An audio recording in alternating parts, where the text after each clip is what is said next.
ગુજરાતમાં દારૂબંધી ખરેખર લાગુ કરવામાં આવે તો સૌથી પહેલા કોણ તરફડી મરે ખબર છે? દારૂડિયા નહીં, પોલીસ.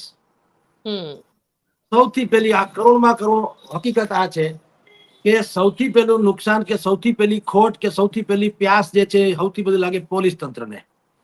આ ગુજરાતમાં જે એક પ્રકારની મેથડ ને એ ચાલી રહી છે, એક જેને કહી શકાય કે આ પ્રકારની એક આ વર્ષોથી એક જ પ્રકારની આ પેટર્ન છે. પેટર્ન એ એવી ચાલી રહી છે કે એનાથી કોઈ કતા કોઈ અજાણ્યું નથી. ઠેઠ ગાંધીનગર સુધી કહું છું, આ તો ભાંડા ફૂટે ત્યારે થોડું ઘણું વાતો કરવાની આ બધી હોશિયારી કરે છે કે ભાઈ પોલીસે આમ કરવું જોઈએ, ચમરબંધીને છોડશો નહીં. શું થાય છે આપને કહું. હવે આની ઇતિહાસે બહુ સમજવા જેવો ને આ બધું જાણવા જેવું છે એટલે ગુજરાતની પ્રજાને ખબર પડે કે ભવિષ્યમાં હવે નજીકના ભવિષ્યમાં આવા કોઈ બનાવ બને તો કોઈ આંચકો ન અનુભવે. આપની જાણ ખાતર આ જે ગાડીઓ હવે વપરાય છે પોલીસ જે દારૂની ખેપ કરવા માટે થઈને, એ ગાડી જે વપરાય છે એક સ્ટેટમાંથી, જો દારૂ અહીંયા તો વિદેશી દારૂ અહીંયા તો બનતો નથી, રાજસ્થાનથી આવે છે, મધ્યપ્રદેશથી આપણે બધા જાણીએ છીએ. તો તમે વિચાર કરો અહીંયા પેલા તો ગુજરાત સુધી પહોંચે છે નંબર 1. તો એ જે તે સ્ટેટની પોલીસ છે એ પણ શું કરે છે મને સમજી લો. કારણ કે પ્રવેશવાના તો દરવાજા એક બે જ છે. આપણા મધ્યપ્રદેશમાં કે રાજસ્થાનમાં દારૂની છૂટ છે, કાંઈ વાંધો નહીં, ઓકે હાલો.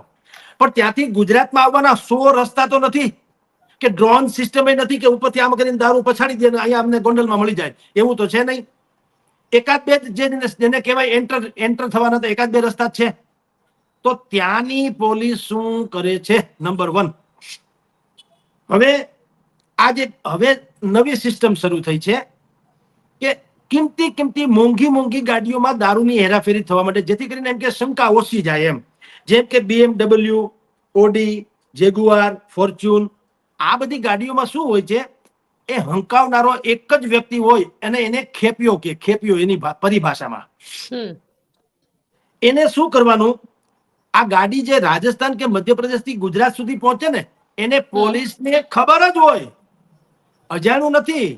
પોલીસ નરી હપ્તા ખાવ પોલીસ કહું છું, એને ખબર હોય અને એને પોલીસની પરિભાષામાં ભરણવાળી ગાડી કહેવાય. ભરણ એટલે હપ્તા ચાલુ હોય એવી, એટલે એને રોકવાની નહીં. એકબીજાના કોડવર્ડ છે કે આ ભરણવાળી ગાડી છે એટલે એ મધ્યપ્રદેશ હોય કે રાજસ્થાન હોય કે પંજાબ હોય કે ગમે ત્યાંથી હોય અહીંયા આવે અને ગુજરાતની હદ સુધી પહોંચી જાય. પછી શું થાય છે આપને કહો. જે બુટલેગરો છે મોટા એ લોકો શું કરે, એ લોકો આવી ગાડી BMW, ઓડી, જેગુઆર, એ ગાડી શું કઈ રીતે હોય છે, દાખલા તરીકે કહું છું કે એ મારા નામે ગાડી પેલા તો છોડાવે. હું ગાડી છોડાવું એટલે જે પેલું એમાઉન્ટ આપવાનું થાય છે, ટોકન એમાઉન્ટ જેને કહીએ છીએ આપણે, એ એમાઉન્ટ એને ભરીને પેલા ગાડી છોડાવી લેવાનું. મારું આધાર કાર્ડ, મારું રેશનિંગ કાર્ડ, મારું બધા ડોક્યુમેન્ટ્સ, રાઈટ. અને જે પેલું પેમેન્ટ આપવાનું હોય છે એ પેમેન્ટ આપી, જેને આપણે કહીએ ને કે ભાઈ ટોકન માં, ધારો કે જેગુઆર છે 80 લાખની ગાડી છે, પણ એમ કે ભાઈ 8 લાખ રૂપિયા આપીને છોડાવો કે 4 લાખ રૂપિયા આપીને તમે લઈ જઈ શકો, પછી તમારા હપ્તા. તો 4 લાખમાં એ ગાડી મારા નામે હું છોડાવું, સાંભળજો, છોડાવું, પછી બાકીના હપ્તા તો બેંકના જેમ મહિનો દી આવે પછીની વાત છે ને. ત્યાં સુધી આ ગાડી જે છે એને દારૂમાં ઉપયોગ કરવામાં આવે, ખેપમાં. અને એને પોલીસ અને બુટલેગર બે લોકો સમજે એવી ભાષામાં એને શું કહેવામાં આવે ખબર છે? ભૂલ જાના ગાડી, ઇન્વર્ટેડ કોમામાં ભૂલ જાના ગાડી. કે જગદીશભાઈ હા મારા નામે આ ગાડી જેગુઆર છે, 80 લાખની ગાડી છે, જેગુઆર હોય કે BMW, ઓડી, જે હોય તે કિંમતી ગાડી જે છે એ મેં 3-4 લાખ રૂપિયા જે છે ડાઉન પેમેન્ટ જેને કહેવાય એ ભરીને મેં છોડાવી લીધી, રાઈટ. હવે આવે હપ્તા કૌભાંડ. એ હપ્તામાં તો નિયમ શું છે કે જો આવી 2, 5, 10 ખેપ ઉતરી જાય તો હપ્તા દેવામાં વાંધો નહીં. માની લ્યો કે પકડાઈ જાય, જેમ કે આજે બન્યું પાટલી પાસે, તો પકડાઈ જાય તો હવે એ જગદીશભાઈ ની ગાડી છે, એના આધાર કાર્ડ છે, એનું રેશનિંગ કાર્ડ છે, જે કઈ ગણો, હવે બેંક જાણે ને આ લોકો જાણે. અને જે ખેપીઓ હોય, જે ગાડી ચલાવનારો હોય છે, એ લોકો શું કરે, આપણે ઓલા GST માં જેમ બોગસ બિલિંગ કૌભાંડ ચાલે છે એમ આ કિંમતી ગાડીઓમાં બોગસ રજીસ્ટ્રેશન ચાલે છે. કે ખેપિયા એટલે સિમ્પલ સામાન્ય માણસના નામે આવી મોટી કિંમતી ગાડી છોડાવવામાં આવે અને એમાંય પાછો ડ્રાઈવરને બેસાડવામાં આવ્યો અને શું કહેવામાં આવ્યું હોય, આ દારૂની ગાડી જે છે એ તારે ગુજરાતની હદમાં ફલાણી ઠેકાણે પહોંચી જા, ત્યાં સુધીની જવાબદારી તારી. હવે એને બે વસ્તુ પેલા જમાનામાં આજે કહેવામાં આવે છે કે અને એ દારૂ પીધેલી હાલતમાં જ હોય, પાછો સતત દારૂ પીતો જ જાય, એટલે કોઈ નશામાં પણ હોય છે.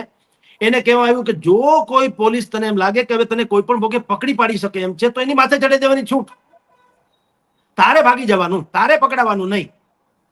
પોલીસ ભલે પોલીસનું જે થવું થાય, જેમ કે આ કેસમાં જાહિદભાઈ પઠાણ સાહેબનું થયું એના જેવી જ વાત કરું, એ અકસ્માતે થયું જુદી વાત છે, પણ આવા ભૂતકાળમાં અનેકો ગુના ગુજરાતમાં બનેલા છે, પોલીસ દફતરે નોંધાયેલા છે કે એ લોકો શું કરે, ગાડી ચડાવી દે, જે પોલીસનું જે થવું થાય પોતે ભાગી જાય, પછી છૂટી જાય, ગાડી ક્યાંથી રેઢી મળે અને એને કોઈ છોડાવવા ના આવે. કારણ કે મેં કીધું ડાઉન પેમેન્ટ થી લીધેલી ગાડી છે, હપ્તાની જગ્યાએ છે, ભાઈ માણસ મળતો નથી, પોલીસને પાછી બધી ખબર હોય. કારણ કે મેં તમને કીધું આ ભરણ વાળી ગાડી કહેવાય છે, એટલે કે આખું જે નેક્સલ છે આખું પોલીસ તંત્રનું, એને ખબર જ છે કે આ જે કિંમતી ગાડી છે એની અંદર એકે સીટ છે નહીં, ડ્રાઈવરને બાદ કરતા બાકી આખું ખાનું છે, એમાં પોલીસ આ દારૂ ભરેલી કાર છે અને એ ધંધો થતો હોય છે. આપની જાણ ખાતર રાજકોટમાં એક કુખ્યાત બુટલેગર છે જેને હમણાં 2 દિવસ પહેલા પણ ગોંડલમાંથી ખટારો એટલો દારૂ પકડાનો. તમે બેન કલ્પના કરો, ખટારો ભરીને દારૂ આવે તો આ બધી પોલીસ આંધળી છે, બેરી છે, મૂંગી છે કે શું છે બેન? અને તમે વિચાર કરો થાય છે શું, પીએસઆઈ કે પીઆઈ કક્ષાના લોકો ઉપર કઈ એક્શન બદલી જેવું સિમ્પલી. ભલા માણસ આવા કેસમાં જ્યાં ખટારા મોઢે દારૂ ઉતરે છે અને નિર્લિપ્ત રોય જે સ્ટેટ મોનિટરિંગ સેલના વડા છે, સ્ટેટ મોનિટરિંગ સેલ જે છે એ આમ ગણ્યા ગાંઠા લોકોનું સંગઠન છે, એમાં એવડો મોટો વિરાટ સ્ટાફ નથી જેટલો પોલીસ તંત્રમાં છે. તો એ લોકોને કેમ બાતમી મળી જાય છે ને તમે, એટલે કે જે લોકો ગોંડલ, રાજકોટ, જુનાગઢ, મહેસાણાથી માંડીને બધી જ જગ્યાએ રહે છે, હજારોની સંખ્યામાં પોલીસ તંત્ર છે, એને કેમ બાતમી નથી મળતી? અને સ્ટેટ મોનિટરિંગ સેલને કેમ બાતમી મળે છે? અને મળે છે એ લોકો ગોંડલમાં અનેકો વખત રેડ પાડી છે સ્ટેટ મોનિટરિંગ સેલે અને ખટારા મોઢે દારૂ પકડ્યો છે. તમે વિચાર કરો, જેને હર્ષ સંઘવી કે અમે કોઈ ચમરબંધીને છોડશું નહીં, કયા આઈપીએસ ઉપર તમે શું એક્શન લીધું મને કયો? હજારોની સંખ્યામાં લાખો કરોડો રૂપિયાનો માલ ઉતરે છે અને જે ખટારો પકડાય છે કે જે તમે અને હું જેની અત્યારે ચર્ચા કરીએ છીએ, BMW માં કે ફોર્ચ્યુન ગાડીમાં આવતી હોય, તમારી જાણ ખાતર બેન, ઈ પકડાય છે એના કરતા 10 ગણું બીજે ઉતરે છે. તો તમે વિચાર કરો, રાજકોટનો મેં તમને કીધું એમ બુટલેગર, એનો ખટારા મોઢે દારૂ આવે છે. તો પેલી વાત તો ઈ કે દારૂ આવે છે તો પેલા 2-3 સ્ટેટની બોર્ડરને તો પાસ કરે જ છે, તો ઈ તંત્ર શું કરે છે? આ તો ખેર દારૂ છે, કાલ આરડીએસ લઈને આવે તો આ તો બુડથલ તંત્ર છે, આને તો પૈસા આપી દો કૂતરાની જેમ તો ખાઈ જાય. તો આરડીએસ લઈને કોઈ આવી જાય અને મોટો કોઈ ધમાકો કરે તો હજારો લોકોની જાન જે છે ફના થઈ જાય. તો પોલીસ એટલે કે ભાઈ ગૃહમંત્રીએ એવું કેવું જોઈએ ને કે ભાઈ જ્યાં આવા પ્રકારના ગુના બને ત્યાં હવે જે તે પીએસઆઈ ને પીઆઈ નહીં, તો ત્યાંના જે પોલીસ કમિશનર થી માંડીને ડીસીપી કક્ષા, જિલ્લા પોલીસ વડા જે છે એ લોકો શું કરે છે? એને એમ ન કેવું જોઈએ કે ભાઈ તમારી નીચે આવું થઈ જાય છે, જ્યાં હજારો લીટર, લાખો લીટર દારૂના ખટારા ભરાઈને આવી જાય છે, તમને ખબર ન હોય તો કા તમારો સ્ટાફ જે છે નગુણો અથવા તો વાહિયાત સ્ટાફ છે, જેનામાં કોઈ બુદ્ધિનો છાંટો નથી કે કલેવર નથી, અને કા હપ્તા ખાવ છે, બેમાંથી એક છે. અને બીજું, એ હપ્તા ધારો કે ખાઈ પીએસઆઈ કે પીઆઈ કક્ષાનો માણસ હપ્તા ખાતો હોય અને તમે જો નિર્દોષ કે તમે પ્રમાણિક હો, તમે એટલે ડીસીપી કે જિલ્લા પોલીસ વડા કે પોલીસ કમિશનર, તમે જો આવી રીતે પ્રમાણિક હો તો તમે એને શું કામ ચલાવો છો? તો Gopiben, moral is the story is, આમાં કશું નવીન નથી, વર્ષોથી આ ચાલે છે, આ જ પેટર્ન છે. બુટલેગરો અને દારૂડિયાના હપ્તા ખાનારી પોલીસો વચ્ચેનું નેક્સસ જે છે એ અખંડ છે. બધા જે કઈ વાતો આવે, સ્ટેટ મોનિટરિંગ સેલ જેવા લોકો જયારે પ્રમાણિક, નિર્લિપ્ત રોય જેવા લોકો દરોડા પાડે તો જુદી વાત છે, બાકી આ બધી જ પોલીસને તમામે તમામ વિગતની ખબર હોય છે. આજની તારીખે ગોંડલથી માંડીને રાજકોટમાં જોઈએ એટલું દારૂ ઉતરે છે અને એનું કોઈ મોનિટરિંગ થી માંડીને કાંઈ એનું થતું નથી. એટલે બધું ચાલે છે ને હપ્તા સિસ્ટમ કહેવામાં આવે છે. જેટલું પોલીસ એમાં ઇન્વોલ્વ છે, હું આપને બ્લો બાય બ્લો કેટલાક પ્રસંગો વર્ણવું, પોલીસ કેવી હદે ઇન્વોલ્વ છે. આપની જાણ ખાતર 2023 જાન્યુઆરીની ઘટના છે. એસએમ એટલે સ્ટેટ મોનિટરિંગ સેલ, એને જયારે એક વખત દરોડો પાડ્યો તો પોલીસની ત્યાં વોચ રાખી હતી. તમે જુઓ ભરૂચની પોલીસે સ્ટેટ મોનિટરિંગ સેલની ઉપર વોચ રાખી અને બુટલેગરોને મેસેજ આપ્યા કે ફલાણાની કાર જે છે એસએમસી ની અહીંયા પહોંચી છે, અહીંયા પહોંચી છે. તમે વિચાર કરો, પોલીસ જેને કાયદો ને એનું પાલન કરવાનું છે, બલકે એ બુટલેગરના રોટલિયા ભગત થઈ ગયા હતા અને એને કીધું એટલા માટે થઈને ઓલા લોકો બચી જાય છે. હવે આપને બીજું કહું, થોડાક દિવસ પહેલા, થોડાક વર્ષ પહેલા, ગયા વર્ષની વાત કરું, મોરબીમાં આવી ઘટના બની હતી. એક સીઆઈડી ક્રાઇમની પીએસઆઈ નીતા ચૌધરી, બહુ બ્યુટીફુલ, એટલે કે એ પાછી મોડેલની જેમ હતી. ગાંધીધામ કચ્છના હતા ને પછી મોરબીની આરે બુટલેગર યુવરાજસિંહ જાડેજા કરીને એક બુટલેગર સાથે એને મૈત્રી થઈ ગઈ અને એ યુવરાજસિંહ જાડેજા બુટલેગર હતો. તો જ્યારે ત્યાં એની ઉપર જ્યારે આ લોકોએ રેડ પાડી તો એને પણ બુટલેગરે યુવરાજસિંહ જાડેજા એને પીએસઆઈ જે છે એની ઉપર ગાડી ચડાવી દેવાની કોશિશ કરી હતી. તો તમે કહેવાનો આશય એ છે કે જે સીઆઈડી ક્રાઇમની પોલીસ કોન્સ્ટેબલ છે એ કોન્સ્ટેબલનું બુટલેગર સાથે એને અફેર હતું અને કોન્ટેક્ટ હતું અને દારૂની હેરાફેરી કરાવતા હતા. લ્યો, તો અગાઉ મેં તમને કીધું ભરૂચની પોલીસ એ જો વોચ રાખતી હોય કે ભાઈ સ્ટેટ મોનિટરિંગ સેલ જે છે એનું દરોડાના લોકો ક્યાં ટીમ પહોંચી છે બુટલેગરને જાણ કરે. અહીંયા પીએસઆઈ પોતે નીતા ચૌધરી એ પણ બુટલેગરની સાથે સાંઠગાંઠ કરે. તો આમાં પોલીસ તંત્ર તમે કયો નિષ્ઠાવાન શેનું, એને બધી જ ખબર છે, બધાને અંદરો અંદર બધા મિલીભગત છે અને એટલે જ આ હદની તેઓ જુર્રત કરી શકે છે. કારણ એવું છે કે કોઈ ધડારૂપ સજા જેને કહેવામાં આવે, આપણે વારંવાર ચર્ચા કરી ત્યારે કહીએ છીએ ને કે હું એક વખત કોઈ મોટા સમાચાર ચૂકી જાઉં તો ખેર, એક વખત, બે વખત, વારંવાર આવા હું સમાચાર ચૂકી જ જતો હોઉં તો હું મારી જાતને એડિટર કહેવાને લાયક કેમ ગણાવો? મારી ઉપર કોઈએ એક્શન શું કામ લેવા ન જોઈએ? એવી રીતે ગૃહ મંત્રાલય એવી કોઈ લક્ષ્મણ રેખા શું કામ નથી બાંધતી કે ભાઈ આ એક તરફ તો દારૂબંધી છે, બીજી તરફ બ્લેકમાં જોઈએ એટલો દારૂ મળે છે અને એનાથી એક બહુ મોટું અર્થતંત્ર નીપજે છે. એના હપ્તા પછી સાચું ખોટું રામ જાણે, પણ કહેવાય છે ગાંધીનગર સુધી પહોંચે છે અને હજી સુધી ગાંધીનગરમાંથી રદિયો નથી આવ્યો.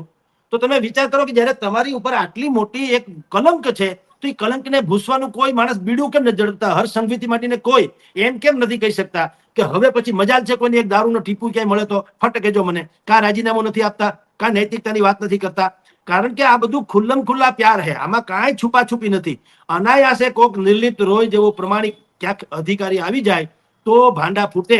બાકી આ આખું હજારો કરોડનું ટર્નઓવર જે છે દારૂનું એ ગુજરાતમાં વર્ષોથી ચાલે છે. અને આમ પણ તમને કહું બેન, ગાંધીજી અહીંયા જન્માતા એમ કરીને જે દારૂબંધી આપણે ત્યાં લાદી દેવામાં આવી છે ને એ તો અત્યંત ખરાબમાં ખરાબ વાત છે. એમ તો અમારે ત્યાં બાજુમાં જલારામ બાપા જન્મા છે. લ્યો, આપી બધાને કહી દો કે મંડો રોટલા ખવડાવવા હવને, કોઈ ભૂખું આંગણેથી જવું ન જોઈએ. હાલો, હું કામ જલારામ બાપા અહીંયા જન્માતા. તો બધા જો એવું જ હોય, ગાંધીજી જન્મા હોય દારૂ પીવાનો ન હોય તો અહીંયા તો બધા જલારામ બાપા જેવા વિભૂતિ થઈ ગઈ છે. તો એમ કહેવાય એમ જ, એમાં કેમ નથી કહેતા કે દરેક ઘરનામાં કોઈ માણસે ભૂખો જવા નહીં દેવાનું કારણ કે બાપા અહીંયા જન્મા છે? તો તમે જુઓ, જે કરવું જોઈએ એ નથી કરતા. અને ગાંધીજી જન્મ છે, પાછું તમારે અહીંથી દીવ, અહીંથી અમારે વેતેક છેટું છે ઉનાથી, દીવમાં તમારે ઢમ ઢોલ પીને એટલા પી શકો એટલો દારૂની છૂટ છે. તો આવી દારૂબંધી ગુજરાત આ દેશમાં એક આમ શું કે છે ભારતીય જનતા પાર્ટી પણ કે છે ને એ લોકો જે માને છે હિન્દુસ્તાન વાળા આમ શું કે છે કે એક દેશ में दो कानून नहीं हो सकते. કાશ્મીર માટે આવું કે છે કે એક વન નેશન વન આવું છે ને કે બીજો કાનૂન ન હાલે. અહીંયા વડાપ્રધાન છે ને કાશ્મીરમાં વડાપ્રધાન છે એવું ન હાલે. એક દેશમાં બે કાનૂન ન ચાલે. તો આ કેવું કહેવાય કે ગુજરાતમાં દારૂબંધી સારી જ વાત છે, ખરાબ નથી. પણ ગાંધીજી ગુજરાતમાં જન્મ્યા તો મહારાષ્ટ્રના ગાંધીજી નથી, રાજસ્થાનના ગાંધીજી નથી, મહારાષ્ટ્રના ગાંધીજી નથી, દિલ્હીના ગાંધીજી ગુજરાતના છે. આ રાષ્ટ્રપિતા છે, ગુજરાત પિતા છે? ખાલી ગુજરાત પિતા છે તો વાંધો નહીં, હાલો આપણે ગુજરાત પિતા તરીકે રાખીએ. આ તો રાષ્ટ્રપિતા છે. અને દારૂ કઈ રીતે સારું છે એ કોઈ બતાવી દે. તમે જુઓ, જેની પાસે દારૂની પરમિશન છે, ડોક્ટરની પરમિશન, કા તો બધા જેટલા સુખી લોકો છે એને ડોક્ટર લખી આપે, કા કોઈ હાવ રેંજી પેંજી જેવો ગરીબ માણસ હોય એને કા ડોક્ટર નથી લખી આપતો કે ભાઈ તમારે દારૂ પીવો જોઈએ તમારા સ્વાસ્થ્ય માટે. એટલે આ એક પ્રકારનું કાયદેસરનું કહું છું ષડયંત્ર છે, કાયદેસરનું ષડયંત્ર કે તમારી પાસે પૈસા છે તો તમે પરમિટ કઢાવીને ટેસ્ટથી દારૂ પીવો, મજા કરો. પછી તમારી પાસે આવી જીગર છે કે તમારા નામે ખોટી ગાડીઓ લ્યો કિંમતી, પછી ગાડીઓને પકડાઈને એવો ખેપ કરો, તમે તમારી જ્યાં તમને કે દારૂની ખેપ ઉતરવાની ત્યાં સુધી ઉતારી દો એટલે બુટલેગર તમને 50,000 60,000 રૂપિયા તમને ઇનામ આપે. વચ્ચે કોઈ પકડી પડે એવી સ્થિતિ જણાય તો પોલીસ ઉપર ચડાવી દો, જે થવું થાય. તમારે પકડવાનું નથી, કારણ કે તમે પકડાવ તો મારા નામ ખુલે. હમણાં આપને કહું બેન કે જે ડ્રગ્સ કાંડમાં પણ જે વ્યક્તિ પકડાણો એ ભારતીય જનતા પાર્ટીના નેતાઓ સાથેના એના ફોટા છે. હવે હું એમ કહું ભલે બરાબર, હવે હું એમ કહું કાંઈ ખોટું નથી. હાલો, કદાચ કોઈ સેલિબ્રિટીઝને ખબર નથી હોતી કે એની સાથે કોણ ફોટા પડાવી રહ્યું છે, કબૂલ. પણ હું એમ કહું છું કે હવે એ તમારી હિરાસતમાં છે, હજી પણ એ જેલમાં જ છે ભાઈ, જેને ડ્રગ્સમાં પકડાણો છે તે, રાઈટ? હવે પૂછવાના તો બે જ પ્રશ્ન છે ને. એની પાસેથી કોઈ ઇતિહાસ ભૂગોળ તો દારૂ વિશે નિબંધ નથી લખાવવાનો કે દારૂ વેચી પીએચડી એની પાસે કરાવવાનું નથી, દારૂ કેટલો નુકસાનકારક છે એ કઈ આપણે જાણવું નથી. બે જ પ્રશ્ન કે ડ્રગ્સ તમે ક્યાંથી લાવતા હતા, તમે ક્યાં આપતા હતા, બસ બે જ પ્રશ્ન પૂછવાના છે. આજે 1.5 મહિનો થયો પકડાઈને જેલમાં રોટલા ખાઈને રાતી રાણ જેવો થઈને ફરે, તો તમે જેને રિમાન્ડ પોલીસ કહે છે, તમે રિમાન્ડમાં હું ફીફા ખાંડ્યા? તમે શેની રિમાન્ડ લીધી? રિમાન્ડ નથી હોતી. આ તો એના કાનમાં જઈને કહે છે કે નામ બહાર પાડતો નહીં, તું ને તું બધું ભોગવી લેજે, અમારું જે થાય બધાનું ઉપર ક્યાંક અમારું કૌભાંડ ખોલતો નહીં. ઈ રિમાન્ડ છે. પ્રજાની આંખે કાયદેસર પાટા બાંધવાની વાતનું નામ છે રિમાન્ડ. તમે રિમાન્ડમાં શું ઓકાવી દીધું? ધૂળ પડી તમારા રિમાન્ડમાં કે એટલી મોટી પોલીસ એક માણસ પાસેથી એટલું ઓકાવી ન શકે કે તમે ડ્રગ્સ ક્યાંથી મગાવતા હતા, ડ્રગ્સ ક્યાં આપતા હતા. અને જો એ તમારા કહેવાતા રિમાન્ડમાં પણ જો એ માણસ આટલું ન માને તો તમારા રિમાન્ડને પણ તમે લાયક નથી, તમે સ્વયં રિમાન્ડને લાયક છો. તો એવી તમે જે કે છે ચમરબંધી, આ પોલીસ વાળા જે શું એનું કરી લીધું, એ જેલમાં છે મોજ કરે છે. એટલે સવાલ એ છે બેન, બધાને બધી ખબર છે, આખે આખું નેક્સસ છે. અને ગુજરાતમાં દારૂબંધી હટી જાય તો પોલીસ વાળા મોટા ભાગના કહું છું બધા, એમ તો આ નિર્લિપ્ત રોય જે છે એ પોલીસનો જ એક ભાગ કહેવાય છે, સમજી લો.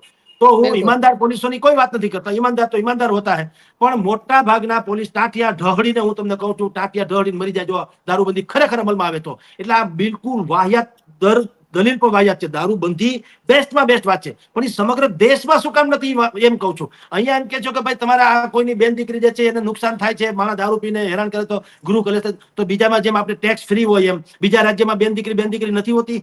તો એનું દુઃખ તમને મુબારક છે, એને માફ છે. ભલે ની હેરાન થતી, મધ્યપ્રદેશની દીકરી ભલે હેરાન થતી, રાજસ્થાનની ભલે હેરાન થતી, પંજાબની ભલે હેરાન થતી, આવું હોય ક્યાંક દુનિયામાં? પોલીસના ભરોસે રહીને તમારે હાથે કરીને તમારું શિયળથી માંડી અને તમારી સલામતી સુધી જોખમમાં મૂકવાનું જોખમ લેવું જોઈએ નહીં. કારણ કે આ લોકો જ છે જેના હાથમાં તથાકથિત રીતે કાયદાનો દંડો છે. એ દંડો તમારા મારા જેવા સામાન્ય માણસો ઉપર જ પડે છે. આ બુટલેગરો કેમ પકડાતા નથી? તમે બીજા દારૂ તમે કલ્પના કરો સાહેબ, ઉલ્લુ બનાવવાના કારખાના તો જુઓ. આ છાપામાં આમ જ આવે, મીડિયામાં આમ જ, વર્ષોથી લોકો ત્રાસી ગયા વાંચીને. એટલે આ ખટારો પકડાનો દારૂનો, એક માણસ નથી પકડાનો. ધૂળ પડી તમારે આવું હોય ક્યાંથી? હું તમને વારંવાર કહું છું કે એમેઝોન માંથી કે ફ્લિપકાર્ટ માંથી તમે એક બોલપેન મગાવો બેન, બોલપેન ખાલી એક, તો 3 ચિઠ્ઠી હારે આવે. એક તમારી પોતાની સહીથી લેવાની, એક ડિલિવરી મેનની ને એક પાછી ત્યાં જમા કરાવવાની. એક 5 રૂપિયાની બોલપેન. તો હજારો લાખો રૂપિયાનો દારૂના ખટારા કે કરોડો અબજો રૂપિયાનું ડ્રગ્સ એ કોઈ એમ ન મોકલી દે. કબૂતર જા જા જા, કબૂતર જા જા જા, એવું હોય કોઈ દી? પણ અહીંયા 200-500 કરોડનું ડ્રગ્સ પકડાવડાવવાનું અને ઓલી કોર 2-5 હજાર કરોડનું ઉતારી દેવાનું.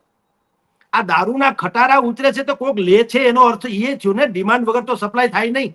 ડ્રગ્સ ઉતરે છે તો ડ્રગ્સ કોક લે છે, એનો અર્થ એમ છે. કારણ કે ધંધાદારી માણસને માલ પેન્ડિંગ પડ્યો રહે તો પોહાય એમ છે જ નહીં. તો તમે કલ્પના કરો કે કોક પીવે છે, કોક ડ્રગ્સ લે છે. તો તમે જો કાયદો અને વ્યવસ્થા જે આપણા ટેક્સમાંથી પૈસા જાય છે, તો આ હરામ ખાયાઓને પૈસા ચૂકવવા શું કામ જોઈએ? તમે ને હું કાયદાનો ભંગ કરીએ તો આપણી પાસે દંડ લે છે કે નહીં? તમે રોંગ સાઈડમાં આવો એટલે 50 રૂપિયા દંડ. તો આ રોંગ સાઈડ ના થઈ આખો ખટારો પકડો, તમારી ઉપર દંડ કેમ નથી થતો પોલીસ ઉપર? કે ભાઈ તમે શું કામ ચૂકી ગયા? અહીંયા દારૂ કેમ દંડ થવો જોઈએ ને, એનો પગાર કાપી લ્યો. સસ્પેન્ડ નહીં હોય, 6 મહિના પછી હરામ ખાયા પાછા આવી જાય. સસ્પેન્ડ નહીં, એની પર દંડ વસૂલો ને. બિલકુલ. અમારા ઘરમાં ચોરી થાય, ભાઈ તમને શેના માટે પોલીસ શેના માટે છે મને કહો? બધી ધ્યાન રાખવા માટે પોલીસ છે ને? તો કે હા, એટલા માટે તો આપણે એને પગાર આપીએ છીએ. અમે જયારે કોઈ રોંગ સાઈડમાં અમારી 2 ટુ વ્હીલર લઈને ઘૂસી જઈએ તો તમે અમને 50 રૂપિયા ફાઇન કરો છો. અમે હેલ્મેટ વગર જઈએ છીએ, તમે 200-500 રૂપિયા ફાઇન કરો છો. અમે ટોલ ટેક્સ ભર્યા વગર જઈએ, તમે ફાઇન કરો છો. અમે કાંઈ પણ કરીએ તમારા દંડનો તમારી પાસે રસીદ પાકે પાઈએ છે ઓન ધ સ્પોટ. અમારી કોઈ પણ પ્રકારની મજબૂરીને પૂછા વગર અમે ભલે હોસ્પિટલમાં જવાની ઉતાવળે પણ ગયા હોય રોંગ સાઈડમાં કે ભાઈ અમારે ત્યાં બાટલો આપવાનો હતો અર્જન્ટમાં, એ કાંઈ સાંભળે નહીં, સીટી મારીને સાઈડમાં બોલાવે, આવતા રહ્યો, હાલો 50 આપો, 100 આપો, 200 આપો, એમ કરીને કટકટ આવે. તો આ પોલીસમાં જ્યાં દારૂ આટલી મોટી હદે પકડાય, દારૂ કે ડ્રગ્સ કે ગેરકાનૂની કોઈ પણ કાનૂની કાર્યવાહી, તો પોલીસને દંડ કેમ નથી થતો? બદલી થઈ તો બીજે જગ્યાએ કટકટાવે. તમે આ સ્થળેથી મૂકીને બીજે સ્થળે તમે કાગડા તો કાશ્મીરમાં કાળા, તો બદલી કોઈ સજા તો છે નહીં. અને કહેવાતો સસ્પેન્ડ જે શબ્દ છે એટલો બધો ભ્રમણા પેદા કરનારો છે કે વાચક કે દર્શક એ જયારે સસ્પેન્ડ શબ્દ સાંભળે ત્યારે ઓહો, જાણે કોઈ બહુ મોટો મીર માર્યો. અરે સસ્પેન્ડ એટલે હરામ ખાયો, ઘરે બેહી અડધો પગાર હરામનો અમસ્તય ખાતો તો વળી હાવ ટાઢે કોઠે 6 મહિના પગાર ખાય અને પાછી 6 મહિના પછી ચોટી જાય પાછા નોકરીએ જોડોની જેમ, અને પાછા પૈસા કટકટાવે, જેટલા ગુમાવ્યા નથી 3 ગણા. આ કોઈ સજા છે જ નહીં. ડિસમિસ, આ એક જ શબ્દ હોવો જોઈએ. આટલી મોટી દારૂની ખેપ પકડાય, કોઈ ડિસ્મિસ એને પાસેથી લુગડા ઉતારી લેવા જોઈએ અને જિંદગીમાં કોઈ એને નોકરી ન મળે એવો કરી દેવો જોઈએ. એ નથી થતું. કારણ શું છે કે જે આ પીએસઆઈ ને પીઆઈ જે પકડાય ને દારૂમાં બેન, ઈ એના ઉપરીને અધિકારીને ખબર હોય કે કોણ ક્યાં દારૂ વેચે છે, શું હપ્તા છે. ઉપરી અધિકારી છે, ઈ એના ઉપરી અધિકારીને પહોંચાડતા હોય. આવી જે પ્રજાની માન્યતા છે એને સમર્થન મળે એવી વાત છે કે હંમેશા મોટા પ્રધાનથી માંડીને મોટો પોલીસ અધિકારી આમ જ કહેતો ફરે કે ચમરબંધીને છોડાશે નહીં. આ કેસેટ જે છે આખા ગુજરાતમાં સુપર ડુપરની જેમ વગાડ્યા કરે, વર્ષોથી બધા સાંભળે છે એમને. પણ આજ સુધી કોઈ દારૂને આવડી મોટી ખેપમાં ખટારા મોઢે પકડાણા છે, લાખો કરોડો રૂપિયા દારૂ, નથી કોઈ બુટલેગર પકડાતો, નથી કોઈ આઈપીએસ કે આઈએસ કેડરના અધિકારી ઉપર કોઈ સજા થતી. એટલે બધું બધાને ખબર છે, હવ વેચીને ખાય છે. દારૂ બંધી ગુજરાતમાંથી હટી જાય તો મહાત્મા ગાંધીની કસમ આ પોલીસ વાળા તરફડિયા મરી જાય, જે હરામ ખાયા છે તે.